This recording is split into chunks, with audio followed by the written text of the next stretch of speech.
విశ్వాసంతో జీవిస్తున్న మన జీవితంలో మన విశ్వాసాన్ని బట్టి ఒక వ్యక్తి పాపంలో క్షమింపబడే రీతిగా ఉండాలి. మన నమ్మకాన్ని బట్టి, మన యొక్క పట్టుదలను బట్టి ప్రభువు ఎవరిని మనం ప్రభు వద్దకు తెస్తామో వారిని క్షమించే రీతిగా మన విశ్వాసం ఉండాలి అని ఇక్కడ దేవుడు మనకు తెలియపరుస్తూ ఉంటున్నాడు. ఎప్పుడైతే ఆ వ్యక్తిని అక్కడ దించాడో లేక ఉంచాడో ప్రభు ఆ వ్యక్తికి ధైర్యం చెప్పి నీ పాపంలో క్షమింపబడి ఉన్నటువంటి పరిపెత్తుకొని నడువు. మొదట ఆయనతో మాట్లాడలేదు, వారి విశ్వాసాన్ని దేవుడు అక్కడ ప్రకటించాడు. తదుపరి ఆయనకు ధైర్యం చెప్పాడు. మూడవగా లేచి వెళ్ళమని చెప్పుచున్నాడు. అనగా మొదటే ఆయన స్వస్థపరచడానికి శక్తిమంతుడే లేదు, స్వస్థపరచగలడు.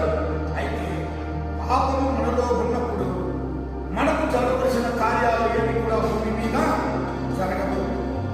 పాపము మనలో రాజ్యం వెళ్తున్నప్పుడు మన జీవితంలో జరగవలసినటువంటి అద్భుతాలు, ఆశ్చర్యాలు, రోగాలకు విడుదల జరగదు.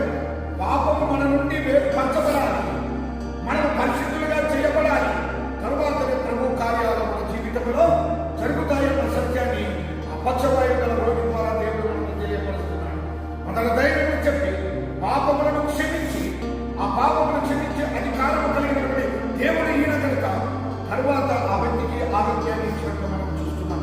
ఈ ప్రక్రియ, ఈ కార్యమంతా జరగడానికి కారకుల వలనగా వారి స్నేహితులు లేక మందిరానికి వచ్చేటువంటి వారు, ఒకరి గురించి విజ్ఞాపన ప్రార్థన చేసేటువంటి వారు, ఒకరి గురించి దేవుని పెట్టుకునేటువంటి వారు, వారి విశ్వాసమును బట్టి ఒక వ్యక్తి జీవితము బాగుపడినది, ఒక వ్యక్తి విశ్వాసంలో మరి ఇంకా గొప్పగా ఉండడానికి ఒక మార్గం ఏర్పడినది, ఆయన రోగము బాగా అవడానికి కూడా వారి విశ్వాసమే కారణమైనది.